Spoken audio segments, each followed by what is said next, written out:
Bonjour et bienvenue sur cette nouvelle visite virtuelle. Je m'appelle Céline de My Future, une entreprise sociale et solidaire qui vous accompagne à trouver votre orientation. Aujourd'hui, on est à Beaumanoir, une entreprise dans le prêt-à-porter. On va rencontrer 3 métiers. On est à Saint-Malo en Bretagne. J'espère que vous avez plein de questions parce que moi, oui. Suivez-moi.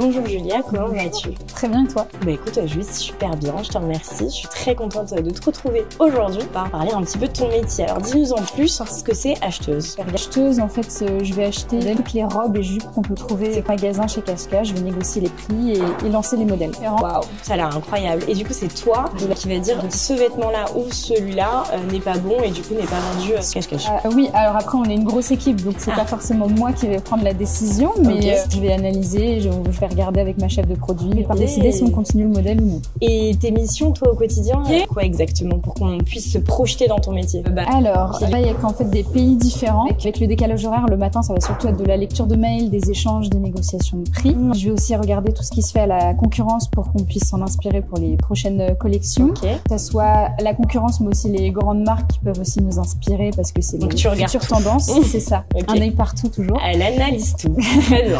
Après, les réseaux sociaux aussi de plus en plus. Je vais participer aussi à des essayages pour qu'on puisse voir les prototypes qu'on a sélectionnés, comment ça tombe, est-ce qu'on fait les petits changements.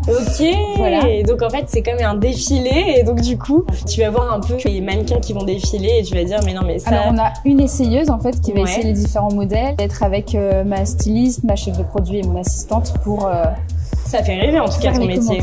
C'est chouette. C'est assez polyvalent, on a beaucoup de missions, ça change assez régulièrement, on a des grosses journées, elles sont toutes différentes les unes des autres. C'est quoi tes horaires du coup sur tes grosses journées? Alors en fait on a des horaires fixes, on commence à 9h et on finit à 18h avec 1h30 de pause le midi. C'est plutôt chouette, du coup tu as le temps pour aller déjeuner. C'est ça, aller à la plage aussi l'été. À la plage, je sais où aller déjeuner. Vous travaillez beaucoup avec l'international, est-ce que vous devez obligatoirement parler anglais ou d'autres langues dans ton métier? Majoritairement en fait avec l'anglais. On travaille avec beaucoup de pays où on doit parler anglais et dans ces pays-là on va avoir aussi beaucoup de bureaux d'achat qui vont un peu faire le lien entre nous et les fournisseurs. Ok, donc du coup toi t'es amené à travailler avec plusieurs pays différents et si j'ai bien compris vous avez plusieurs équipes différentes dans tout le monde. Tu dialogues avec eux en fait chaque matin quoi. C'est ça, donc des fois on va travailler avec le fournisseur directement, d'autres fois on va passer aussi pour un bureau d'achat international parce que forcément il y a des coutumes différentes en fonction des pays. Mais c'est vrai, ça doit être super intéressant. De faire le pont. Est-ce que toi, t'es amenée à faire des déplacements? Alors pour l'instant, je viens de commencer, donc ça fait 4 mois que je suis acheteuse. Donc pour l'instant, j'ai pas eu l'occasion d'en faire, mais c'est prévu. Aller justement rencontrer nos collègues avec qui on travaille tous les jours, aussi les usines, les fournisseurs, pouvoir sélectionner sur place pour les futures collections. Et c'est quoi ta première destination alors? Tu le sais déjà ou pas? Pour rêver s'il te plaît, Julia. Ça sera la Chine. La Chine, trop chouette. On travaille beaucoup avec la Chine et en général, on part à quand même plusieurs sur différents rayons, différents postes. Ok, très bien. Donc en fait, vous faites un déplacement ensemble. C'est ça. On fait aussi assez régulièrement Paris, parce qu'on a aussi des fournisseurs qui sont implantés à Paris. Et alors toi, je me pose la question, qu'est-ce que tu as fait comme étude pour arriver à ton poste? Je suis sortie du bac, je savais pas trop ce que je voulais faire. Du coup, je suis partie en licence d'économie. Ah oui, ok. J'aimais bien l'économie. À la fin de ma licence, j'avais découvert le marketing pendant mes études et je me suis dit un master de marketing, ça pourrait me plaire. Ça pourrait être fun. Je suis partie faire un master en marketing. Je l'ai fait en alternance parce que j'avais envie de découvrir ce côté professionnel, pouvoir un peu me trouver alors juste pour l'alternance, du coup, c'est un rythme différent, mais globalement, si je peux résumer, vous êtes payé pour aller en cours, donc n'hésitez pas. Il y a une partie en fait qui est moitié va être chez une entreprise et l'autre moitié à l'école. Ça va permettre en fait tout ce qu'on apprend à l'école de le mettre en pratique en sein d'une entreprise. Donc finalement, quand on sort d'études, un peu plus professionnalisant. Oui, on a déjà une expérience professionnelle, donc hyper valorisant du coup pour une autre expérience. C'est ça, et donc j'ai fait mon alternance au sein d'une start-up dans le tourisme. Ok. Donc pas du tout le même domaine, mais ça m'a beaucoup clairement pas, mais c'est chouette. Et à la fin de mes études, je cherchais donc une entreprise dans le textile parce que depuis que je suis enfant, je suis passionnée par le textile. J'allais te demander justement, parce que tu fais pas ce métier par hasard. T'as forcément un attrait pour la mode. On le voit là, Elle est magnifique. Faut vraiment être passionné d'avoir la mode pour faire ça aussi, parce que aussi c'est pour ça qu'on va s'intéresser à des choses au quotidien et qui vont nous inspirer pour les collections.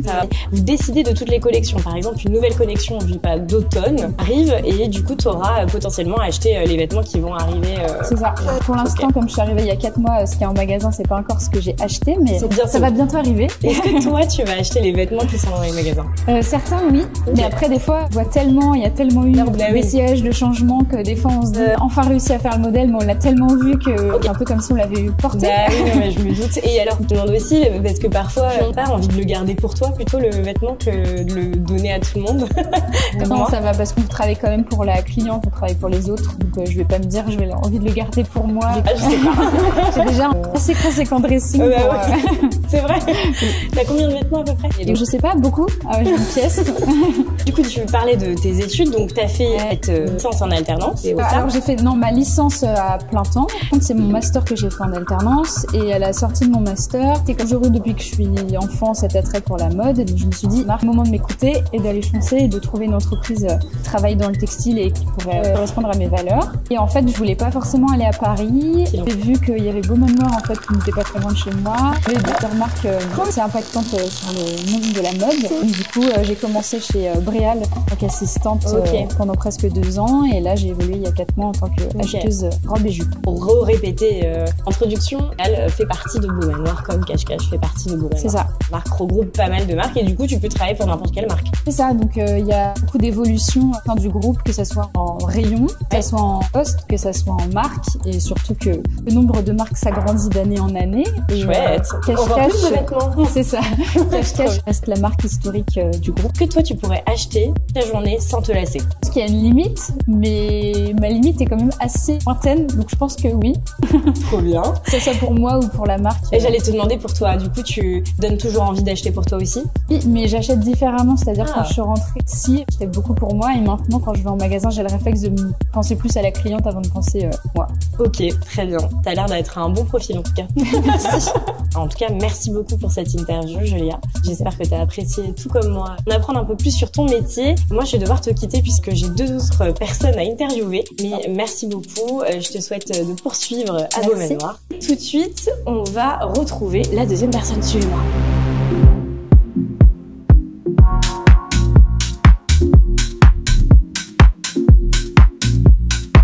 Et nous retrouvons tout de suite Charlotte, qui est gestionnaire flux aval. Je sais pas ce que ça veut dire. Bonjour Charlotte. Bonjour. Alors qu'est-ce que ça veut dire exactement? Gestionnaire flux aval, c'est en gros de la gestion de stock. Ok, bon bah c'était pas si compliqué que ça va. Et alors pourquoi aval non? Parce que c'est tout ce qui va se passer, on va avoir des gestionnaires flux amont, ça va être tout ce qui vont se passer en amont avant, et en aval. Non, et gestionnaire flux aval, j'ai tout ce qui va se passer après. Ok, très clair. Du coup explique-moi un petit peu plus. Donc t'es dans la gestion des stocks, mais qu'est-ce que c'est concrètement? La gestion des stocks, nous ce qu'on va faire, c'est qu'on va suivre la vie du produit depuis le moment où il arrive à l'entrepôt jusqu'au moment où il va vivre en magasin et jusqu'à sa fin de vie. Alors nous, on a 2 choses différentes. T'as les magasins et le web. On va définir des potentiels de magasins, des magasins qui sont plus gros, qui sont plus performants, et des magasins qui sont plus petits, moins performants. Et nous, on va doser le niveau de stock qu'on va envoyer dans chacun de ces magasins pour que quand tu arrives en magasin, tu trouves la taille et le produit que tu veux. Ok, très intéressant. Et parfois, quand tu retrouves, tu vois, moi je suis allée dans un magasin pas plus tard que avant-hier, je n'ai pas trouvé mon produit, pas dans un de vos magasins, évidemment, mais dans une marque concurrente, on n'est pas parfait. Et du coup, je n'ai pas trouvé ce vêtement-là parce qu'il y avait plus ma taille. Ça veut dire qu'ils ont mal géré leur stock. Pas forcément. Il y a toujours des solutions. Si tu le trouves pas en magasin, le vendeur a pu te proposer de réserver lui ton produit. Et à ce moment-là, c'est nous aussi derrière qui faisons en sorte que ton produit arrive. Ou il va te le commander sur le web directement. Parce que nous, on va paramétrer tous les produits pour qu'ils soient dans les magasins et sur le web. Ok. Et si on arrive un peu plus dans tes missions concrètes, qu'est-ce que toi tu fais tous les jours? Tu te réveilles le matin, tu prends ton café ou pas, tu arrives au boulot. Qu'est-ce que tu fais après dans ta journée? Donc notre métier, il se fait beaucoup quand même derrière un ordinateur. Ok. À base de fichiers Excel et notre outil principal qui va nous permettre de paramétrer tous nos produits. Donc on est une équipe nous de 5, mais l'avantage de ce métier-là, c'est qu'on va travailler avec plein de métiers annexes. D'accord. qui va diversifier un petit peu notre métier. Parce qu'il faut qu'on soit justement, on parlait du web tout à l'heure, en relation avec ceux qui gèrent le site web pour qu'ils sachent par exemple quand un produit va arriver, pourquoi pour l'instant il n'est pas en ligne, pourquoi il a du retard ou des choses comme ça. D'accord, ok. On va travailler ensemble pour... Donc si j'ai bien compris, ton travail, ça va être déjà de coordonner l'ensemble des stocks pour que tout soit bien livré à temps et commandé à temps. Et ensuite, ton travail, toi, dans la journée, ça va être potentiellement de faire des réunions. Tu vas principalement être sur ton ordinateur parce que je pense que tu aimes beaucoup Excel. Voilà. Et tu vas parler forcément avec d'autres équipes qui vont discuter avec toi toute la journée parce qu'il y a forcément, comme tu l'as dit, pas forcément que les magasins, mais il y a le web aussi qui est à gérer, donc beaucoup de choses. Et donc, faut parler avec des gens qui, eux aussi, gèrent ces choses-là pour les tenir au courant. Je sais pas si vous m'avez compris, dites-le dans le chat. Oui. Puis après, il y a d'autres interlocuteurs. On a aussi ceux qui font les commerciaux, qui sont sur le terrain, qui vont, eux, nous dire leur vision qu'ils ont sur le terrain, nous dire, pour moi, ce magasin-là, il y a beaucoup trop de stock ou pas du tout assez. Okay. Parce que nous, on a la vision de ce qu'on a derrière notre ordinateur avec nos petits chiffres, mais il y a la vision terrain qui est très importante. C'est super intéressant. Donc, en fait, tu es en contact aussi avec les personnes qui sont sur le terrain, qui disent, non, mais attends, Charlotte, là, il y a 20 cartons de plus pour cette robe, je trouve que c'est pas nécessaire. Voilà. Et du coup, t'en fais quoi? Alors, tu reprends ces 20 robes et tu les remets dans un autre magasin? Pas forcément. Dans l'idée, il vaut mieux en envoyer moins de stock d'abord et après monter pour justement ne pas se retrouver face à ce genre de situation. Okay. Et si on a ce genre de situation, on peut éventuellement après reprendre d'un magasin pour l'envoyer dans un autre qui va avoir besoin de ce stock-là. Et du coup, j'aimerais savoir quels sont tes horaires. Alors nous, on fait 9h-18h avec une pause de 1h30 le midi. Donc en fait, comme Julia que j'ai interviewée juste avant. Oui, on a tous les mêmes horaires. C'est chouette, vous pouvez tous déjeuner en même temps. Voilà. Je me demandais, et pour faire ton métier, quelles études il faut faire? Pas vraiment d'études, je pense si, parce que nous, au sein de l'équipe, on a toutes des parcours très différents. Moi, j'ai fait une école de commerce avec une spécialisation finance. Mais j'ai une collègue, elle a fait une licence de biologie-chimie. Ah oui, donc en fait, ton amour pour Excel est depuis très longtemps. Est-ce que tu organises tes vacances sous Excel? Ah, ça sent le oui. J'ose pas dire non, mais ça peut. Et moi, je me posais la question, si t'avais un super pouvoir dans ton métier, quel serait-il? Voir l'avenir. Si je pouvais dire, je sais que ce produit-là, il va cartonner dans ce magasin-là, mais pas dans celui-là, ce serait jackpot. Mais c'est vrai que c'est super sympa ça. En tout cas, merci beaucoup. Est-ce que tu as un dernier mot à dire aux jeunes qui nous regardent aujourd'hui? Je pense qu'il faut oser parce que quand on voit dans les grands groupes comme ça, gestionnaire flux aval, je suis arrivée, j'ai postulé, je savais pas ce que ça voulait dire. Donc j'adore. Je pense qu'il faut pas se mettre de barrières et que peu importe le parcours qu'on a, il faut oser. Et puis une fois qu'on a un pied dans l'entreprise, ça permet de découvrir d'autres choses. Et alors moi j'ai une question qui me vient. Comment s'est passé ton recrutement? Oui, dans un bureau, j'ai rencontré les RH et ma future manager. Ouais, et elle est là. Voilà. Toujours là. Ça fait combien de temps que t'es dans la boîte, toi? 5 ans. Et tu aimes ton métier, j'imagine? Oui. Merci beaucoup, Charlotte, pour cette interview. J'ai été ravie de rire avec toi. Aujourd'hui, en tout cas, j'ai passé un très bon moment. J'espère que toi aussi. Il faut que je te laisse parce que j'ai une dernière interview à aller faire. Merci. Et du coup, on va retrouver tout de suite Mathilde pour la dernière interview. Venez avec moi.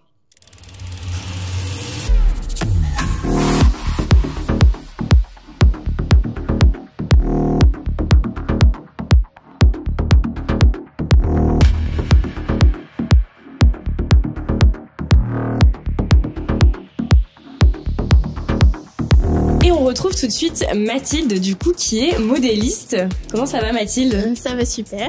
Ouais. Et toi? Écoute, je vais très bien. J'ai déjà rencontré 2 personnes hyper intéressantes. Et modéliste, il faut savoir que je couds un petit peu. Donc, j'ai hâte de te poser toutes mes questions. Super. J'espère que t'es prête. Oui.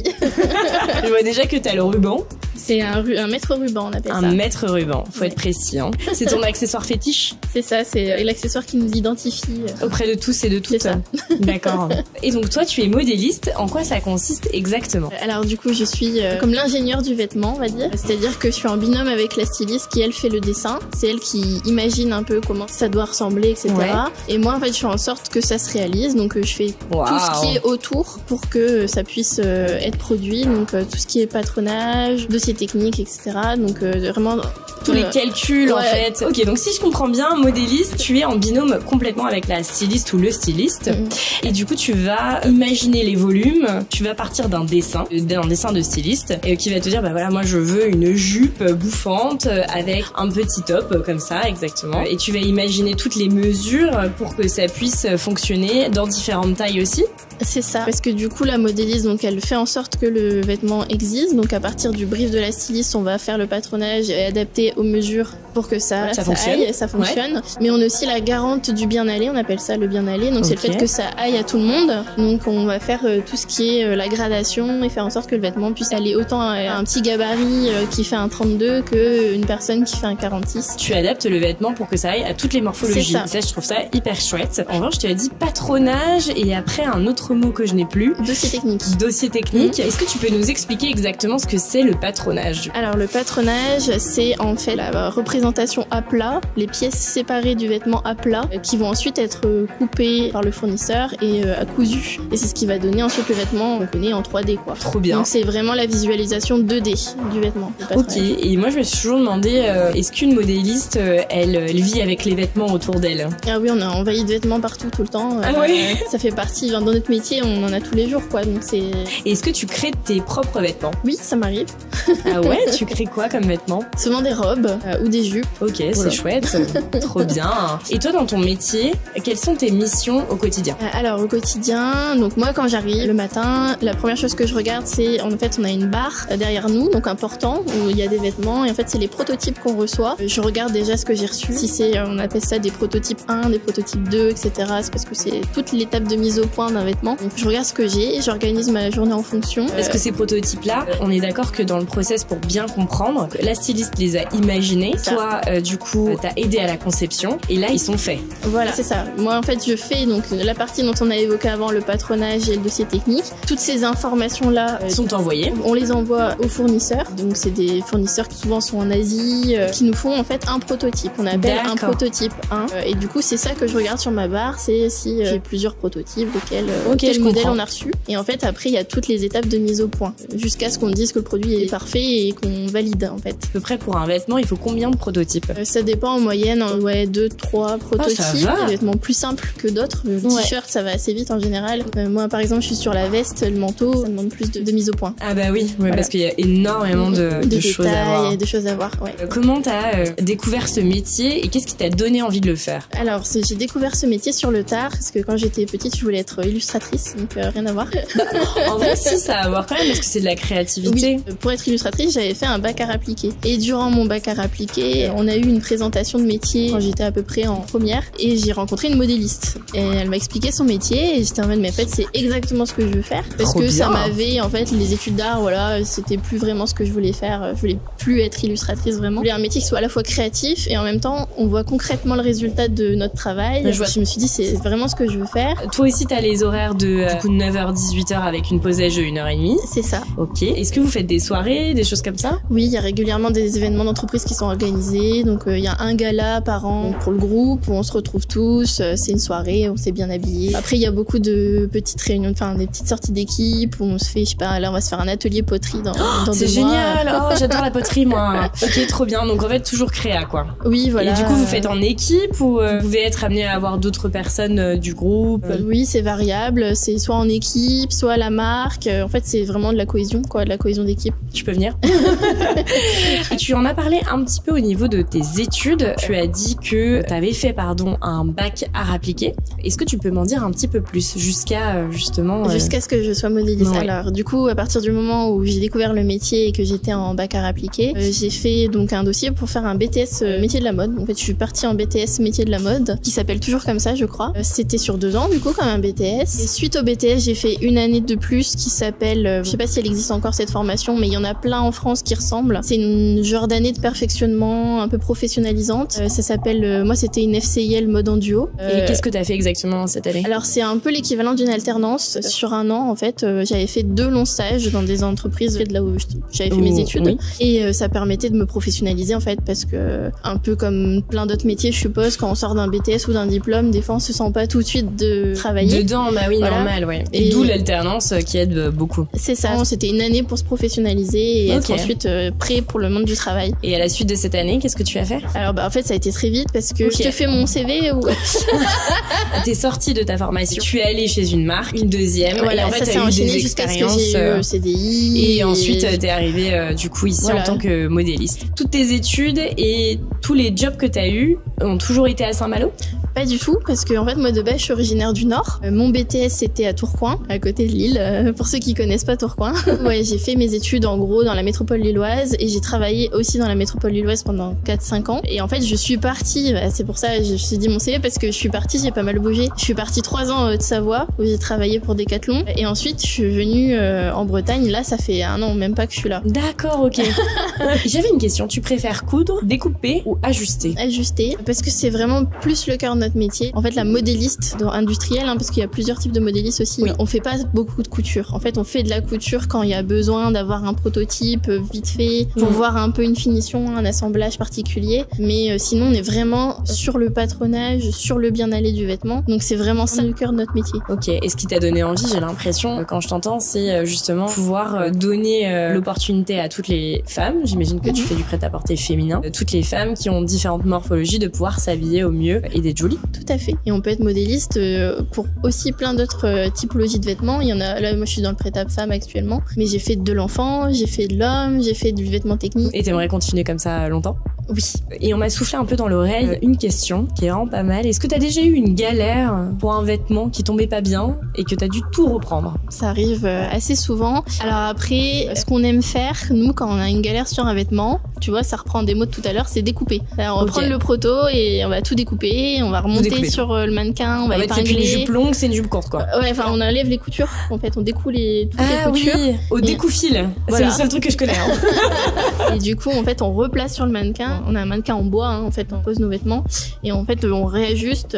D'ailleurs, ça se rapproche assez de la signification même du mot modélisme. Modéliste, en fait, l'origine, c'est la personne qui fait sur le mannequin en bois, qui moule, qui modèle le vêtement sur le mannequin. Et je savais pas ça. Merci beaucoup pour cette info. Est-ce que tu pourrais faire un vêtement qu'avec des ciseaux et du scotch? Sans matière. Sans matière. C'est plus vraiment un vêtement. Ok.